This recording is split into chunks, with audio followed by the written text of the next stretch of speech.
მე ვარ შალვა მაღრაძე, არასამთავრობო ორგანიზაციათა კოალიციის სახალხო ტრიბუნების პრეზიდენტი. ეროვნებით ქართველი, აღსარებლობით ქრისტიანი მართლმადიდებელი, პროფესიით ექიმი. ალბათ დაახლოებით 9 საათის განმავლობაში თქვენ ყურადღებას მივიტაცებ.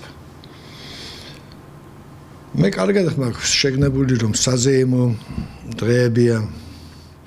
ნამდვილად არ მინდა რომ რაღაც ნეგატივი შევიტანო ამ განწყობაში, მაგრამ იმდენად არა სასიამოვნო, არა სასურველი სავალალო მდგომარეობაშია ჩვენი სამშობლო, რომ არ შეიძლება ორი სიტყვა დღევანდელი მდგომარეობის შეფასების ორი სიტყვით არ შევაფასო ის სიტუაცია, რაც დღეს ჩვენ სამშობლოშია. გენიალურ პლატონს აქვს ნათქვამი, უდიდესი უბედურების დროს სიჩუმე უდიდესი ბოროტებაა. ამიტომაც ყველაფერზე ვერ გავჩუმდებით. დღეს საქართველოს ჩვენი სამშობლო, საქართველოს მოსახლეობა უპირველეს ყოვლისა კი მისი სახელმწიფო წარმომქმნელი ქართველიერი სავალალო მდგომარეობაშია. ეს ფაქტია, ეს არსებული რეალობაა.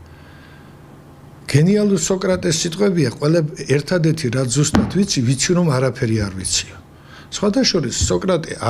ამით არ ამთავრებს ამ ფრაზას და აგრძელებს, მაგრამ ბევრმა ესეც არ იცისო. მაგრამ ჩვენი სამშობლოს მდგომარეობის შეფასებაში მე არ ვეთანხმები კაცობრიობის ერთ-ერთ უდიდეს. შეიძლება უპირველეს გენიოს და მტკიცედ ყარად ვაცხადებ.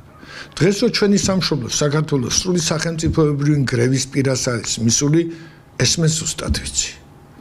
ჩვენი საქართველოს მოსახლეობა უპირველეს ყოვლისა მისი სახელმწიფო წარმომქმნელი ერი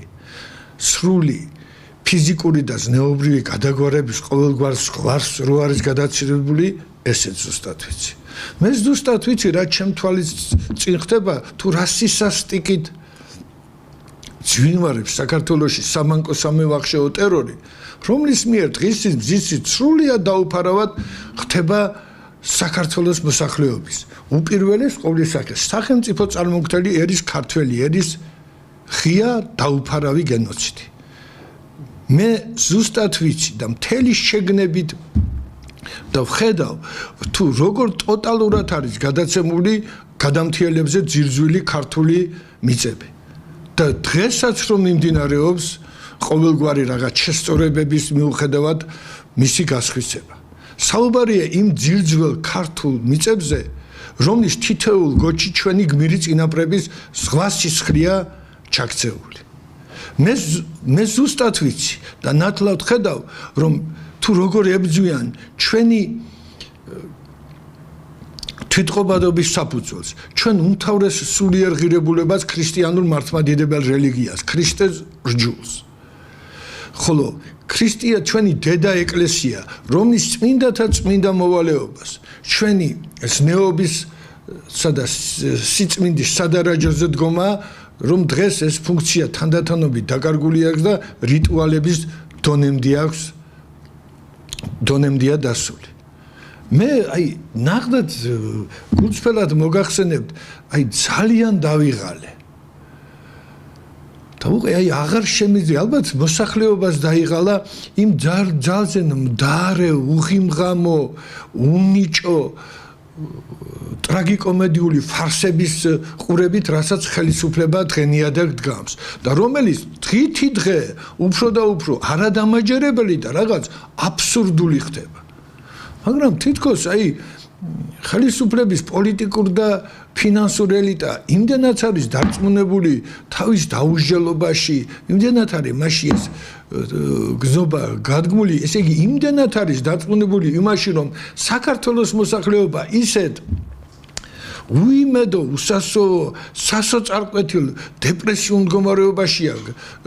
ჩავარდნილი, რომ მათ პროტესტის არავითარი მუხტიც არ გააჩნია და ამიტომაც ისინი ხურსაც კი არ იბერტყავენ, ოდნავ იმის ცდელობასაც კი არ აკეთებენ, რომ ეს სპექტაკლები უფრო დამაჯერებელი და უფრო ორიგინალური გახადონ. რას უნდა ნიშნავდეს, რაც გარშემო ხდება, თუნდაც ავიღოთ ეს რაღაც ეს კომუნალური გადასახადების ეს მომატება, რითაც ახალი წელი მოგვილოცა ჩვენ ხელისუფლება. რას უნდა ნიშნავდეს? აი, უსაზღრო სკოლაში სწავლობდნენ, რომ ჯეროდა რომ უსაზღრო და უნაპირო, მხოლოდ დრო და სივრცე იყო. სინამდვილეში არა აქვს საზღვარი ამათ თავხედობას და საკუთარი მოსახლეობის აბუჩად აგდება საზღვარი. მე აი კარგად მინდა რომ გამიგო. ნუ რაზია საუბარი, აი რატო არის ეს ყველაფერი? აი სინდისიც ხომ კაი საქონელია. მასწავლებელთა მასწავლებელი არისტოტელეს სიტყვებით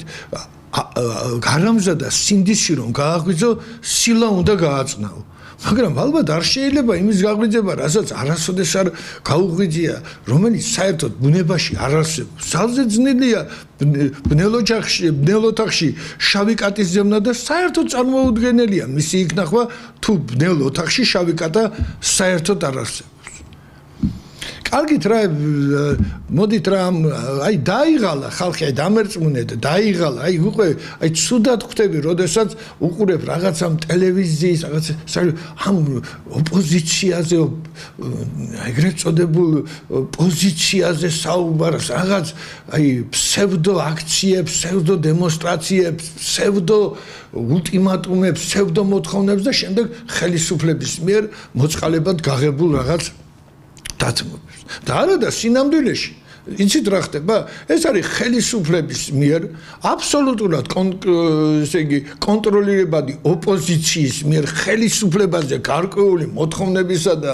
ულტიმატუმების წარდგენა, რომელიც წინასწარ მისგან არის დაკვეთილი, მასთან არის შეთანხმებული, ხოლო შემდეგ ხელისუფლება ამ მოთხოვნებს ვითომ ასრულებს და რითაც უკვე ეს დემოკრატიის უდიდეს გამარჯვებად ითვლება, ხელისუფლების კეთილი ნაბიჯის ნების გამოვლინებად, ხოლო ამავე დროს ხელს უწყობს ეგრეთ წოდებული ოპოზიციის, ეგრეთ წოდებული ზოგიერთი ლიდერის პოპულარიზაციას და წარმოჩინებას. ნუ ახლა ყველაზე ნამდვილად ვერ იტყვი, აი ნამდვილად მე საერთოდ ნიქმნელობას და კუდის კიჩინს არა ვარ შეჩვეული, ახლა ერთი კუდისა და მაგ რო გავაკიჩინო, მაგრამ რამოდენიმე სხდომაზე მომიწია პარლამენტის კომისიაზე დასწრება და ნამდვილად აი რაც დავინახე, პატრიოტთა ალიანსის ფრაქციის წევრები იბრძვიან. მე ნამდვილად იბრძვიან, მაგრამ იმდენად სუსტი ახლა ცოტა არიან, რომ აი როგორ გითხრათ, აი დონ კიხოტის ქარისტის გვირებთან ბრძოლას მაგონებთ. ვერაფერ გავლენას ვერ ახდენენ, ნუ კონსტიტუციური უმრავლესობა ოცნებას, ახლა ნაციონალები რომ და ეს ევროპული საქართველო არაფერის ხალხისათვის არაფრის გაესხო ისედაც გასაგებია. სინამდვილეში ესენი ყველა ერთად არიან. კარგით გავანებოთ ამ სიყალბეს, ამ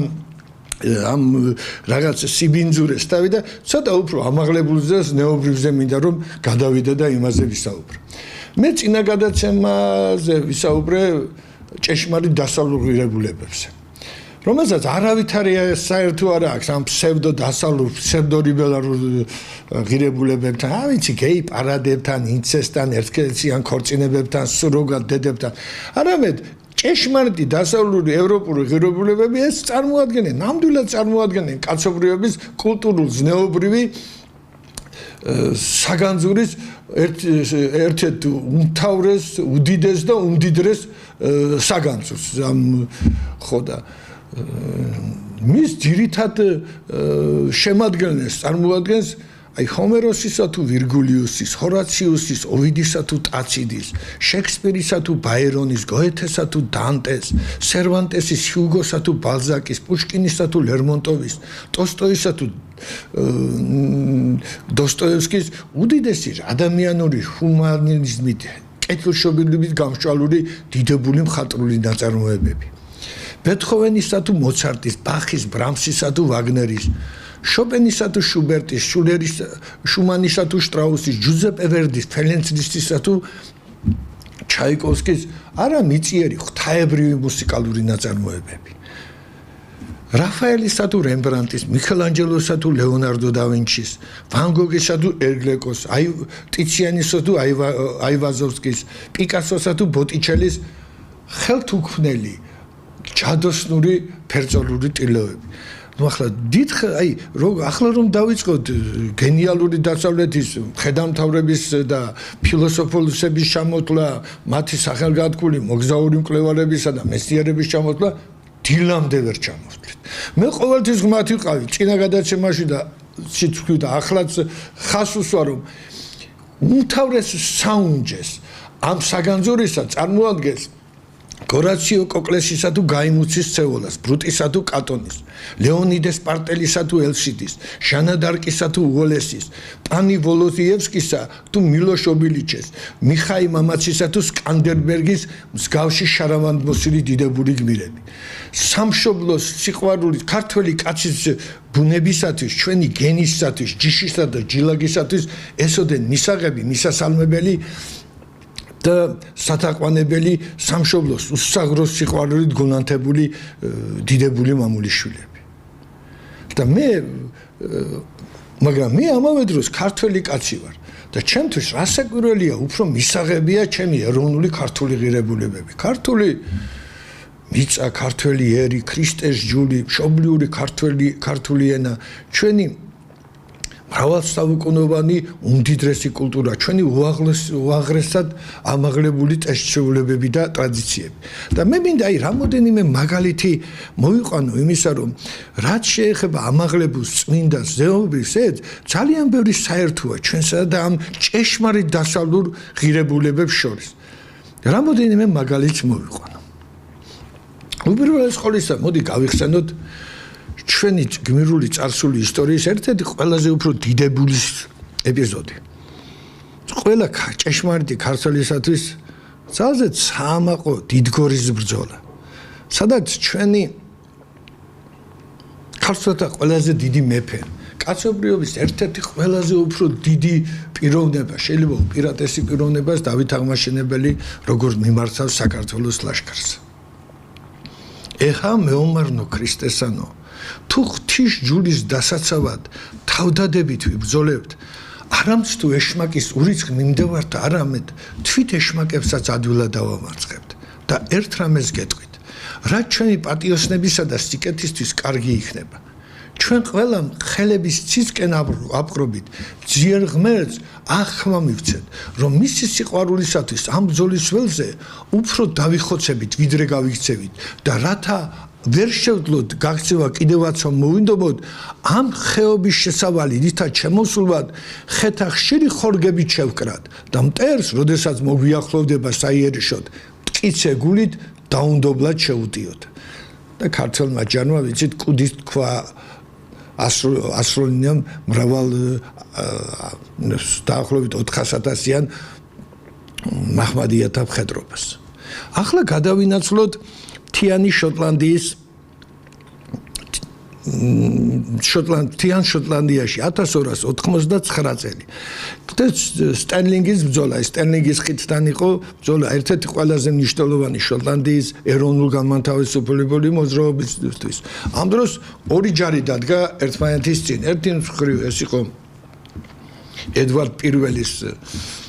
ინგლისური მხედრობა, როგორ გითხრა, აი თავიდან ბოლომდე შეჯავშნული რკინაში ჩასმული ინგლისელები. არ ვიცი, აი ცხენების თავიდან ბოლომდე ჯავშანში არიან. არ ვიცი, კიბორგები ვიდგანონ, მეორე მხრივ კი ისე კაბებში ჩაცმული ბეწვებით, ხის ფარები, ხის შუბები, მგონი ზოგიერთ ხმლებიც ხის ჰქონდათ შოტლანდიელები და რო დაინახეს ესეთი შეიარაღება ნახდა ჩეთრკა ზოგიერთი შოტლანდიელის გული და პირი იბრუნა და ამ დროს შემოეგებათ შოტლანდიის ყველაზე დიდი ეროვნული გმირი, აი ლეგენდარული, ავიცი ევროპაში ერთ-ერთი ყველაზე მნიშვნელოვანი გმირი არის უილიამ ოლესი, რომელიც თავისი ლაშქრით სტენლინგის ბრძოლისკენ მოემართებოდა. და რო დაინახა ეს შოტლანდიელები რომ მორბიან მიმართას, რა შვებით ჩემო გულადო შოტლანდიელებოდა, როგორ ავყე რა შვებით, გაიხედეო იქეთ როგორი ჯარია, მე რა არის და გავიქცევი და ვიცოცხლებთო. და აი ოლესის სიტყვები, დიახო,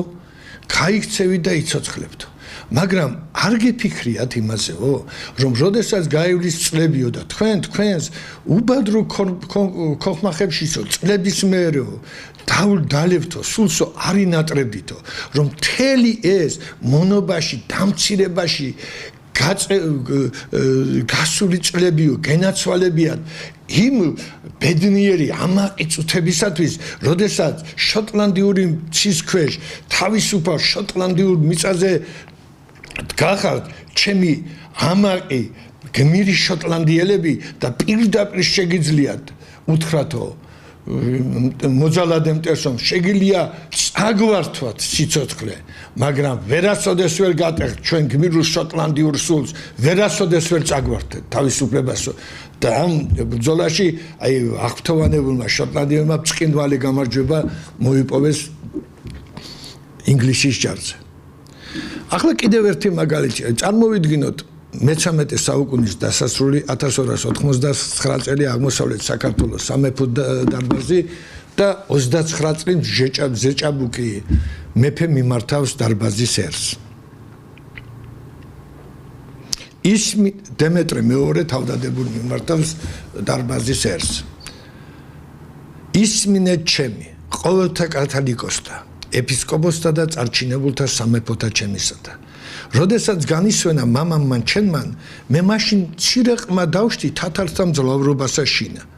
გარნა მაინც ღმერთმან ყოვლის სამყრობელმან და უფალმან ჩვენმან იესომან ქრისტემან და ყოვლად წმინდამან ღვთისმშობელმან, რომლის ნაწილადსა ვართ და ჯვარმან პატიოსანმა, რომელიც მოგვენიჭა ჩვენ მეფეთა დამიცვა და მიმაწია ასაკად სისრულად. მომმადდა მეფობა სკიპტრი და პორფირი მეფობისა და თანადგომითა თქვენითა წარმართეს მეფობა და აქომამდე მშვიდობით გიეს სამეფო ჩემი. აც განრისხებულია ყაენი, რომელსაც ყოველი თავარი მისი მოუწყვეტია და აც მე მიწოს წინაშე მისავ გონებ ბოროტის ყოფასა ჩემთვის. თუ არ წარვიდე ურდოსა და წარვიდე მთიულეს სიმაგრეთა შინა და დავიცვა თავი ჩემი, მაშინ აჰა, ყოველი სამეფო ჩემი მათ წინად დევს და თვითონ იხილვენ. რაოდენ სული ქრისტიანე სიკვდილს მიეცემის და ტყვედ იქნების და ეკლესიანი შეიბლწებიან და მოუხდებიან, ხატნი და ჯვარნი დაიმუსრიან და უკვე თუ წავედი ყაენთან, დასტურობით უწყი მომკლავს და სიბზნითა თქვენითა განაგე. მე ესრევ გონებ, მრავალმღევრარი არ საწუთრო ესე, დაუდგრომე და წარმავალ დღენი ჩვენი სიძმებ და აჩtildeებ წავლენ და ჩვენს შეუჩერებელ და სწრაფ გვევლავლებად წასვლა სოფლისა ამისაგან სასარგებელი არ სიცოცხლე ესე, თუ ჩემთვის მრავალი სული მოგდეს და მე ტვირთძიმე ცოდვითა განვიდე სოფლისა ამისაგან აცნებავს წარვიდე ყაენთა და იყავნ ნება ღვთისა, უკვე თუ მე მომკლან გონებ რომ მე ქვეყანა უნებლად დარჩესო და 1299 წლის 12 მარტს მოვაკანში დემეტრე მეორემ თავდადებულმა თავის შესწირა თავის სამშობლოს კეთილდღეობას და ამით იმდენად სულიერად გამხნევა ამ არნახულმა გმირობამ ქართველიერი იმდენად შეიკრა ის ერთად ზნეობრივად სულიერად ისე გამხნევდა, შემდეგ კი უფალმა ისეთი მადლი მიიღო მისი უმწესი შვილის გიორგი ბრწყინვალის მაგალითით, რომ უკვე 1325 წელს საქართველოს მონღოლთა უღელი გადაივიდა. ყველაზე უფრო ადრე. ჩვენ ვიცით რომ მარტო 1380 წელს იყო კულიკოვის ბრძოლა თვით უშუალება რუსეთის და შემდეგ 100 წლის მერე შეძლეს რუსეთმა რომ მონღოლთა ჩაგვისაგან თავი დაეღწია. ეხლა მე მინდა ამის შესატყვისი ერთი მაგალითი ახლა, როდესაც ადამიანი ყოველგვარ პირადულს, როდესაც გასწირავს, სიცოცხლესაც რო ყველაფერს ანაჩვალებს, საეროს, საქვეყნოს, ამის მაგალითი ჭეშმარიტ დასავლურ ევროპულ ღირებულებაში. მოდი ბულგარეთი გავიხსენოთ. მე-9 საუკუნე. ამ დროს ბულგარეთში ესე იგი იყო ასეთი ბორის პირველი ეს ბულგარეთის ყველაზე დიდი პიროვნება ისტორიული წარსულის ეს იყო დიდი ხანი ბულგარეთის შემდეგ გადახდა დიდი მთავარი შემდეგ ფაქტიურად ის წმინდა მეფის ბულგარეთის წმინდანად არის შერაცხული და წმინდა მეფის ბორის პირველის სახელით არის დამკვიდრებული ქრისტიანობას მან შემოიტანა ბულგარეთში არ ვიცი აი იგივეა ბულგარელებისთვის რაც ჩვენთვის დავით აღმაშენებელი და თერი ცხოვრება ბრძოლაშია ფილმიც არის გადაღებული ნახდა შესანიშნავი რა ვიცი ახლა ბულგარელებმა გადაიღეს ფილმი ჩვენ არ გადავიღია დავით აღმაშენებელზე სამალოს სააკაშვილზე გვაქვს ფილმი და ერთ-ერთი აი თელი ცხოვრება იბძვის ესე იგი იბძვის აღმოსავლეთ ფრანკებთან ბიზანტიათან ამ ყივჩაღებთან და ერთხელაც არის რომ გაიგებს უკვე აი ძლივს რაღაცა ძლიერდება უკვე დიდი თავადია ბულგარეთის ქრისტიანობა შემოღებულია და იგებს რომ სერბები შემოვიდნენ ბულგარეთის ტერიტორიაზე. ხან ნამდვილად არ უნდა ახლა სერბები ეს ისტორიულად უდიდესი უძლიერესი მებრძოლი ხალხი იყო და არ უნდა ახლა მაგათანომი მაგრამ შეკრიბა ჯარი გაიგება საზღვარზე თურმე სერბები არ მოდიან ბულგარეთის დასაპყრობად, ყივჩაღების დასაწიოებად მიდიან, მაგრამ მოკლია და ბულგარეთის ტერიტორია უნდათ გამოიარონ იქ მეფის გამძლელი დიდი ვაევოდა მხედართმთავარი ეს რკინაში ჩასმული 2 მეტრიანი სერბი. რა გინდაო ეკითხება ეს ბორისი ჩვენი ჭირიმეოდა რა გინდაო კაცო ჩემ მოვდივართო რა არაფერს არ გეშლეთო იმარაო ჩამოსული ხართო გადადითო და საზღვარო ყველაფერს მოგცემთო ფურაჟსაცო ცხენებისთვისაცო რა ვიცი თქვენ ჯარისთვის საკვებსო არაო კაცო ასე გვაწყობს რომ წამოა ძალა ერჩით რა ხო ახლა ამხელა ჯარმა რომ ბულგარეთის ტერიტორია გამოიარეს თვითონ კვერცხი წაიღოს წაუღიათ ნახევარი ბულგარეთიდან ნუ ახლა კიდევ რაჭკუაზე დადგებიან ინიციზა რა გავაკეთო აი ესე ეკითხება რა რომ მეგება შეხედავს უყურებს და ესეთ სერბია ძალიან მეფის გამძლეა სამი სურვილი შემისრულეო შევხედო თუ რა თუ შევდებ შეგისრულებთ პირველი შენი საბრძოლო ცხენი მომეცია აუ ცხენი ყავს ესე იგი თეთრი რაღაც რაში იბრძვის ამასთან ერთად იბრძვის რა ვიცი რა მაგრამ მეგობარი ისი არიძინებს რომ შაქარყინული არ აჭამოს ნუ ამის გარდა ფაქტურად მეგობარი არ ყავს უთქმელად ჩამოხდება გადაიყვანებენ 4 კაცის გადაყავს ცხენი რა დღეშია გიჟგავს ცხენი ხურებს რასაკეთებო მიცა რა მეგობარი გაატანა მეორეო შენო თურმე სერბი დიდებულიო ქალიშვილიო იქ მძევლად იყო ახლა შენიო ხარჭა გამختارაო და ის უნდა მომცეო ოჯახს უნდა დაუბრუნო არც შემდეგ არც მანამდე ამ ბორის პირველს არავინ არ ყვარებია მარტო ეს გოგონა უყვარდა აი ქრისტიანობაზეც იმიტომ მეტად იყო ქართულება რომ ეგება რამენერად აი ცოლად რომ მოეყვანა თანაც ორსულათან მოვკვდება რა კაცი რა მაგრამ გადაუყვანეთ ამ გოგონასაც ულამაზესი გოგონა ამასთან ერთად იბრძვის ჩაცმული საომრა გადაუყვანებენ იქვე კარავში შეიყვანებენ მოვკვდა კაცი არაფერი პირადული აღარ დარჩა რა მეგობარი გაატანა სიყვარული გაატანა განადგურებულია და უკვე მესამე რა გინდაო შეგისრულოთ აგერ საზღვარზე პატარა ბორცვიაო რა იქ 1 2 3 4 ქვა აგდია საერთოდ და ეს ბორცვი მომეცია პატარა მე ჩემიო შენ მოგეციო ცხენიო ჩემი ქალი მოგეციო და ბულგარეთის ტერიტორიიდან მე კენჭსაც არ გაგატანო მოდი დაჯექი და ვიომოთო და ეს სერბი აწევს ხას და მოტრიალდება და ეტყვის რომ დაუბრუნეთო ცხენსაც დაუბრუნებენ გოგოს ვერ ასწრებენ ის შესვლისთანავე საწამლავსო მე მართლა აი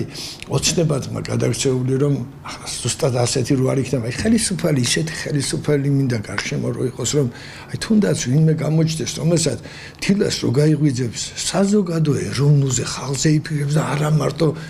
პირადულზე მე არ ვიცი საიდან მოვიდა ესეთი რაღაცა ესეთი სოლომონ ისაკის მეჯღანუაშვილები 21 საუკუნეს ეს რაღაც ახალი სახეობის პირანიები მე არ ვიცი რა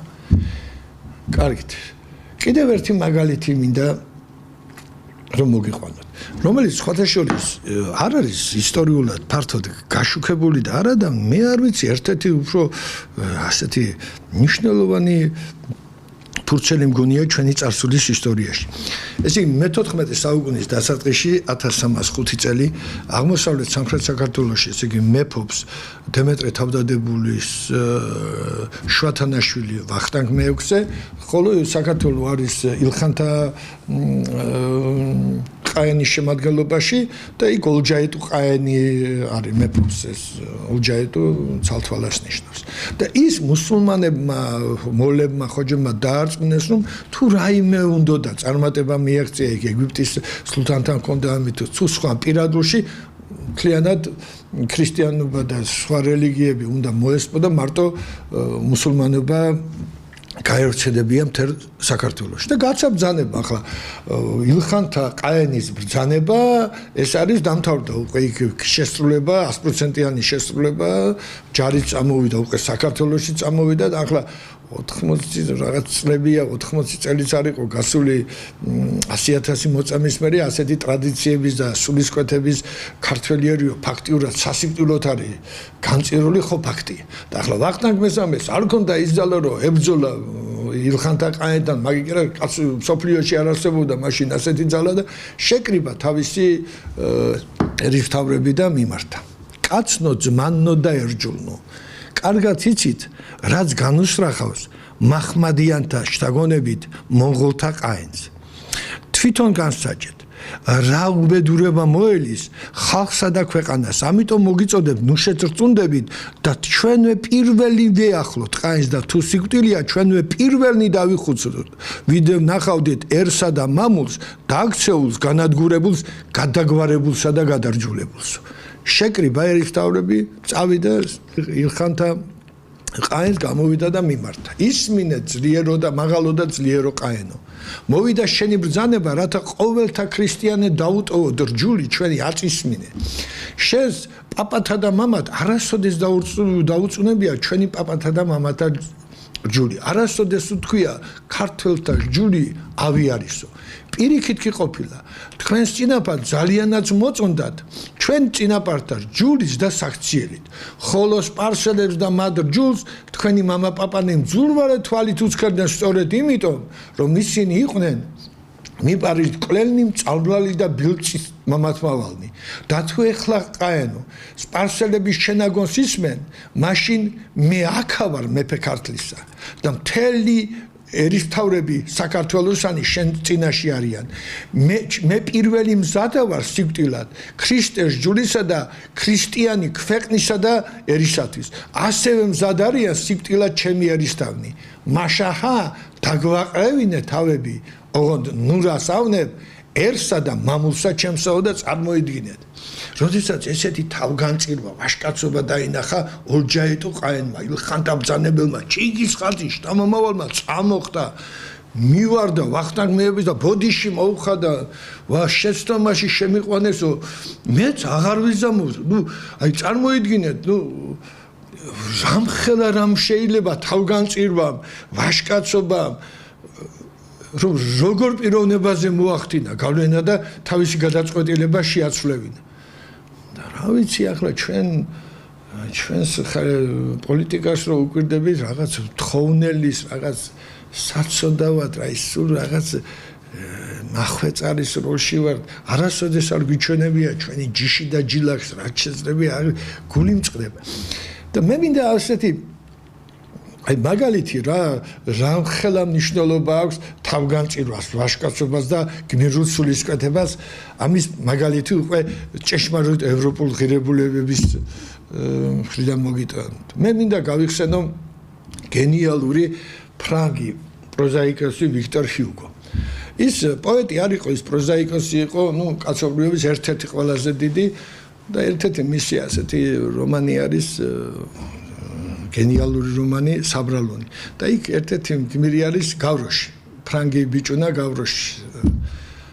და ზუსტად მის გმირულ სულისკვეთებას მიუძღვნა ლექსი ვიქტორ ჰიუგომ მინდა შემოგთავაზოთ მას ქვია ბარიკადებზე ამ ლექსს ბარიკადებზე სათქვა ფენილებს შრომელთ უმანკო სისხლის დიოდა სადაც დახოცილ მუშათა გვამნი განუკითხავად ბლომათ ეყარა სისხლი დამთრალმა ჯალათთა რაზმა დააპატიმრა ბავშვი პატარა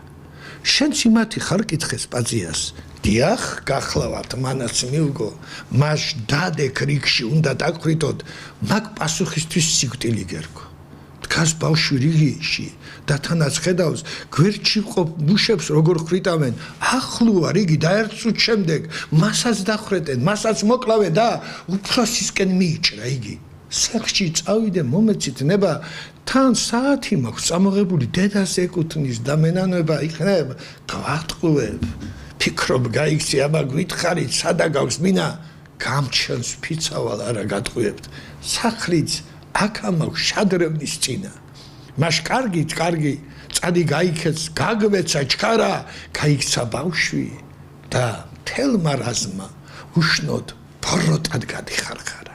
თვალს მიეფარა არასჩანს ბავშვი უშნო ხარხარი მაინც არ წყდება და ერთ წუთს შემდეგ გაშეშდა ხალხი ამას რას ხედავს მის კი რა ხდება სისხლით დაფენილ ქვაფენილებზე გამორბის ბავშვი თავგამეტებით აჰა მეც აქ ვარ ველი ბრძანება რაღაც უყურებთ მესროლე ჩქარა მაგრამ ქვათქცეულ ჯალათთა რაზმა თოფები ზანტად დაბლად ახარა და იდგა ბავშვი ელოდა სიკვდილს იდგა ამაყი და molხენილი და იქვე ახლოს რთოდა სიკვდილი დამარცხებული და შერცხვენი მე კიდევ ერთი მაგალითი მინდა ჩვენ ვიცით უკვე ეს შუა საუკუნეებს შეეხება უკვე მე-16 მე-17 მე-18 მე-19-ს ვიცით რა ძელბედობა გამოიარა ამ ხნის განმავლობაში ქართველმა ერმა იობის ტანჯვას გაუძო გოლგოთა გამოიარა და მოდით მე მინდა ახლა მოვიდე მარაბდის ბრძოლამდე ჩვენ ვიცით რომ 1625 წელში მარტყოფი იყო სადაც დავამარცხეთ სპარსელთა ჯარი დავით გიორგი სააკაძის სარდლობით მაგრამ შაჰაბაზმა შემდეგ გამოუშვა 60,000-იანი ლაშქარი თავის სიძიის სახანყორჩი ბაშის სარდლობით და ჩვენ დავმარცხდით მარაბდის ომში ეს 1625 წლის 1 ივლისი დავმარცხდით 10,000 ქართველი დაეცა 14,000 სპარსელი და ამ ძალიან ისეთი უდიდესი ზარალი განვიცადეთ აი დაიღუპა ამ ბრძოლაში თავი ჯანდიერი ბაადურ ჩიჩიშვილი თეიმურას მუხრან ბატონი ეპისკოპოსები რუსთველი და ხარჭაშნელი ესე იგი 9 მაჩაბელი 7 ჩოლოყაშვილი ამავე დროს დაიღუპა 9 ძმა ხერხეულიძე რომელსაც საქართველოს დროშა ჰქონდათ მიბარებული და მათი ნაბოლარა და მათი დედა ზუსტად ამ რაღაც წარმოუდგენელ იქ მირულ ფაქტს მიუძღვა სიმონ ჩიქოვანმა თავისი შესანიშნავი ლექსი ქართველი დედა რომელსაც შემოგთავაზებთ 9 ძე ჰყავდა 9 ვაჟკაცი დედას მოკაზმული ხმლით და მუზარადით ქართლის დროშა დაულოცა მხედარ დროს დაგვესხა მტერი მუხანადი შეჯირითდნენ გულადები ცეცხლში ჩაინერგეს მხოლოდ ვაჟკაცობა ამშვენებდა საქართველოს ეშკი თითეულმა ხმალი გააცოვა ერთი დაშტრეს და შეირყა დროშა დედა გაჩნდა მკლავის ანაბარა მომავტავ შვილს შეაშველა ლოცვა მომდევნო შვილს დროშა ჩააბარა დაზახოდა არ შეირყეს ტარი საქართველოს ძუძუს გაწოვებით მტერი ჩეხეთ შეაჩერეთ ქარივით სამროკლო რეკდა სასოები დაზახოდა თმები განიძაცვა თავდადებით აკაზებდა მხედართ 9 მარჯვენამ დროშა გადინაცვლა დაუხრელად დაუბრუნდა დედას არ ცივდება დედის ხმა და სისხლი ქართლის ნისლით სახე და ებანა მწერვალივით ამშვენებდა ნისლი მისი თმები წვიმას და ემსგავსა ფეხში შველი წინ უძღოდა ლაშქარს ანთებული დედა ქეთევანი ამხნევებდა მამულისთვის მაშვალთ ბნელ საპობდა ქართლის სტატევარი წამომდგარი ლეჩაკს წარმოისვის გორის ციხით ეხლაც უხმობს მხედართ მამულისთვის ბრძოლა მამულისთვის ხალხში რეკავს საქართველოს დედა არ ვიცი აი რა წინვალე ლექსია დედაზე და მე მინდა ახლა დედაზე შემოგთავაზოთ ჩემი ერთ-ერთი უსაყვარლესი ლექსი ეს გერმანული წერლის მორიც ჰერტმანის ლექსია თეთრი ჩადრი დამერწმუნდეთ მე ეს ალბათ პირველი ლექსი იყო რა ვიცი ვეფხისტყაოსნის შესავალთან ერთად რომელიც მე ვისწავლე ჯერ კიდევ სკოლამდე ჯერ კიდევ კითხვა არ ვიცოდი როდესაც ვისწავლე ბებია მიკითხავდა და ვისწავლე და ჩემზე ძალიან დიდი გავლენა მოახდინა ამ ლექსმა და ესეც როგორი საერთოა ეს ამაღლებული ზნეობრივი ნუ არ ვიცი აი ძალიან ბევრია საერთო აი ჭეშმარიტ ოღონდ ჭეშმარიტ ამაღლებულ ზნეობრივ ღირებულებებს შორის თეთრი ჩადრი მორიც ჰერტმანი მორჩა გათავდა არც ვეღარავინ ვეღარ დაიხსნის მთავარს ხვალ როგორც თავი აჯანყებულთა სახრჩობელა ზიავა მონათა შორის როგორც ლაჩარმა არ მოისურვა რთოლა თავისუფლების დროშა გაშალა მაგრამ წააგო ბრძოლა სულ ოციოდე გაზაფხულ სიტყვის რაკნას შიმშვიდეს კარგავს არა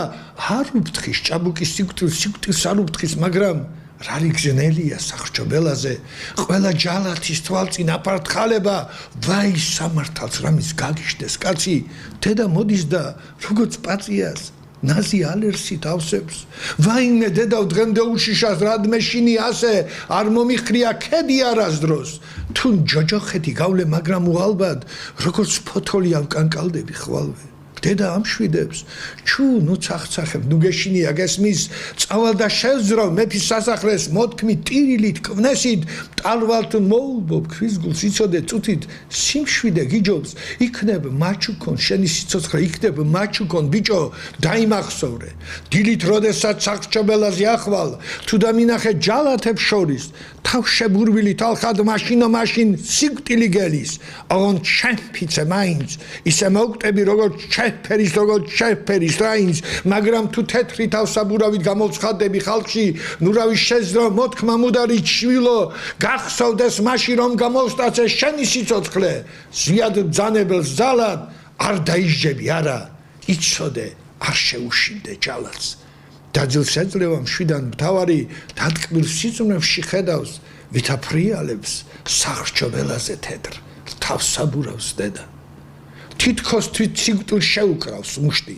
ცასზე მუქრება თითქოს დგას სახრჩობელე ქალაქის გულში და ამსხვალებს დუმილი თითქოს გუგუნი გააქვს ბუგს და ნაღარას გზას კაეშანი ფარავს ის მოხავთ ოი ჭაბუკს საჯაროდ ჩამოახჩობენ ჩქარა ხალხი ღელავს და ვიღაც ფერია თავზე ყვავილებს აყრის ის კი თითქოს და არაფერია თვალებს აცეცებს დაყრის მაინც რა მოხდა რა მოუვიდა და უეცრად ხედავს თოვლივით თეთრი თავსაბურავით დგას ეშაფოთზე დედა თევზა სიმშვიდე გადაჰფენია თეთრად ფრიალებს ჩადრი სიკვდილ მისჯილი სახრჩობელაზე გულდამშვიდებით ადის ყელზე უჭერენ სიკვდილის ბაძარს ის კი იცინის მაინც და ისე მოკვდა არ დასცენია უბრალო ყნესაც რაინც მაინც რა მოხდა დედამშობელმა რატომ იცლუა ბოლოს ერთადერთი ძის მოტყუება დედა შეეძლო მხოლოდ დედა შეეძლო თვითა ეზიდა ყველა სუდგმულის ცოდვა რომ სიკვდილის წინ ყმაწვილი კაცი არ შემხრთალიყო ოდნავ კიდევ შეიძლება აი რამოდენიმე მაგალითის უამრავი მაგალითების მოყვანა შეიძლება პრინციპში აგერ ვიცით კანისის ველზე 300 არაგველი 1795 წელს და 300 სპარტანელი ლეონიდის მათი მეფე ლეონიდის სარდლობით 480 წელს ჩვენს წელთაღრიცხვამდე როდესაც ქსექსეს მრავალ 100,000-იან ლაშქარს წინ აღუდგა 300 გმირი შეიძლება აი კიდევ აი ქეთევან წამებულს გავიხსენოთ და ამ დროს ჩვენ რატომღაც ქეთევან წამებული ვიცით რომ აი რასაკვირველია ის 1624 წლის 12 სექტემბერს როდესაც ჩირაში მოწამებრივი აღსასრული პოვა, არ ვიცი, მე არ გამიგონია რომ დედოფალი ქრისტიანული რელიგიისათვის ასე ეწამოთ ვინმე, მაგრამ გარდა ამისა, თვითონ ქეთევან წამებულს უდიდესი გმირული გზა ჰქონდა გავლილი, აი კარგად გამიგე, ძალიან აი ის ამავე დროს იყო კვეტერას სამხედრო გარიგების სულიშამდგმელი და სიმწყლის გოლის, კახეთის აჯანყების, აი სიმწყლის გოლის ერთ-ერთი ორგანიზატორი. ასე რომ, არ ვიცი, ეს რაღაც ღვთაებრივი დედოფალი ვყავს. შეიძლება და ამაზე კიდევ სხვაზე უფრო დაწვრილებით საუბარი, მაგრამ დროის ფაქტორის გამო სხვა დროს გადავდეთ. უბრალოდ აი სამას არაგველებზე მაინც მინდა რომ ერთი ლექსი შემოგცავაზოთ ლადო ასათიანის ნახდათ ძალიან ისეთი ვაშკაცური და ნახდათ სულთა ქართული ჯიშისა და ჯილაგის გამომხატველი ლექსია წანისის ყაყაჩოები.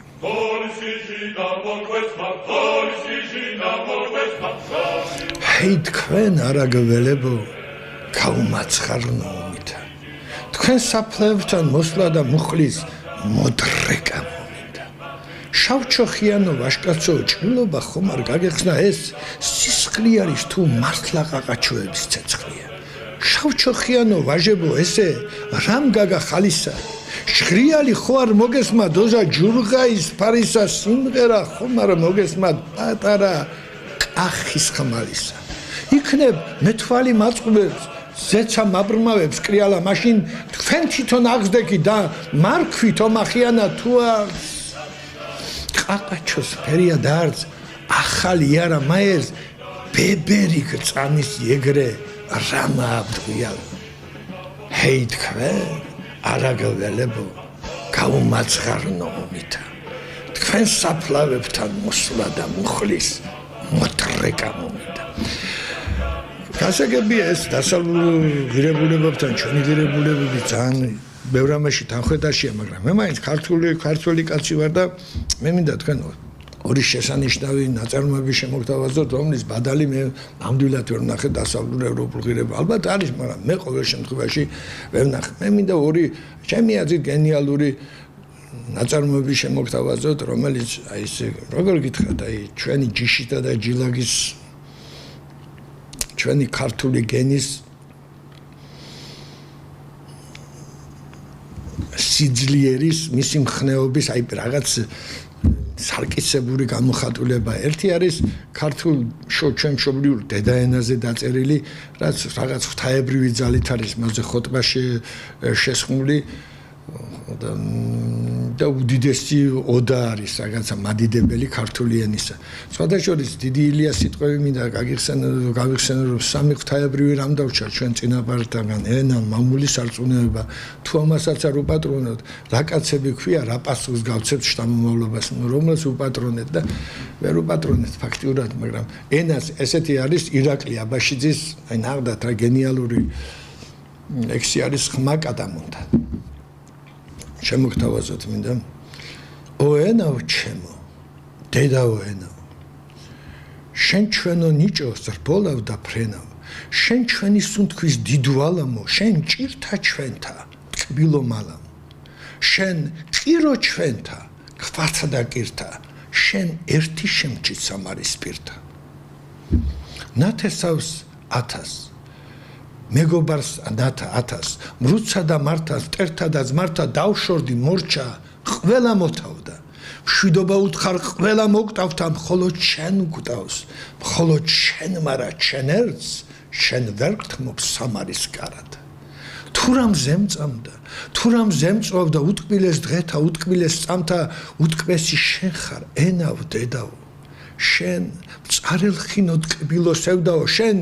ყოვლის მტკმელო ყოვლის არტკმელო შენ გმირთა გმირობძელო ქართველო წარსულის ზეგლო წინ გამხედაო ხან ქვესკნელში მძრომო ცაში მჭედოლო ხან ფუნჯო ჩემო ხან საჭრეთელო შენ აკმნის ჰიმნო ცრემლო თამარის სამარის იბერის ენავ თამარის შენ ნიჭო ჩემო ზრბოლავ და ფრენავ დედაო ენავ დაეცეს იქნებ სიმაგრე ყველა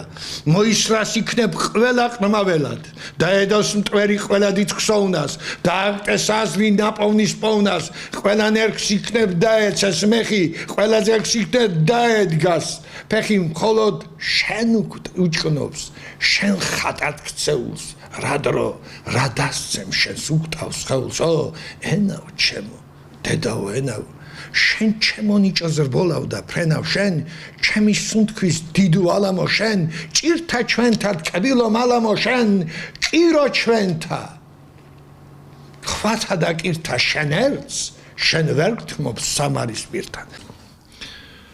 მე დღევანდელი ჩემი გამოსვლა მინდა დავასრულო ჩემთვის ერთ-ერთი ყველაზე უფრო საყვარელი და ერთ-ერთი ყველაზე უფრო სათაყვანებელი პოეტის ლექსით. ეს არის ლადო ასათიანის სალაღობ. მე მოგახსენეთ რომ დღეს საქართველოს მოსახლეობა ქართველიერი ძალიან უწევო დეპრესიულ მდგომარეობაშია.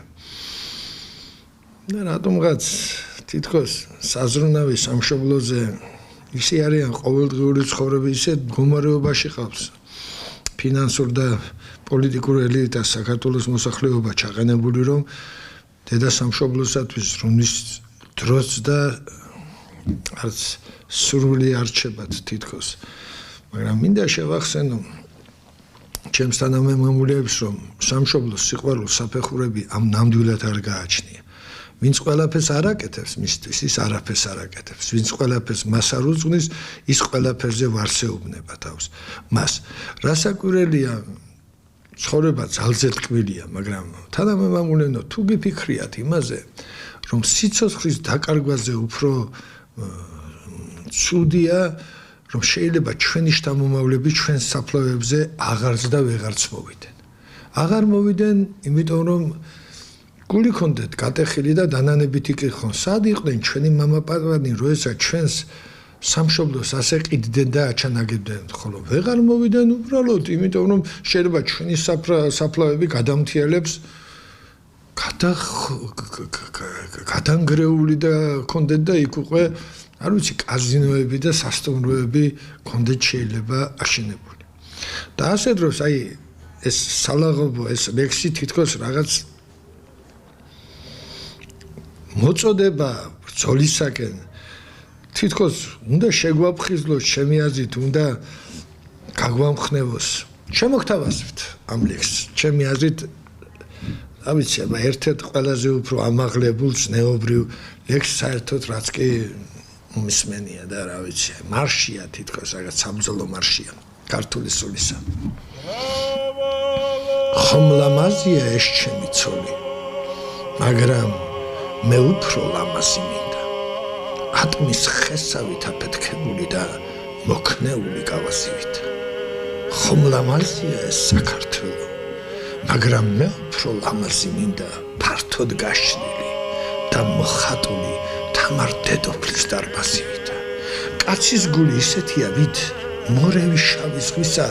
რაგით კარგი ცოლი ყავდეს მაინც ენატარებას ხლისა დაუკარით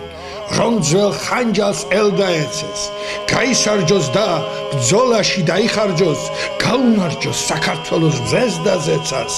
საქართველოს ძლიერებას დაუმარჯოს დაუკარით დღე ჯერ ხომ სისხლი გვიდუხს ძარხში ჯერ ხომ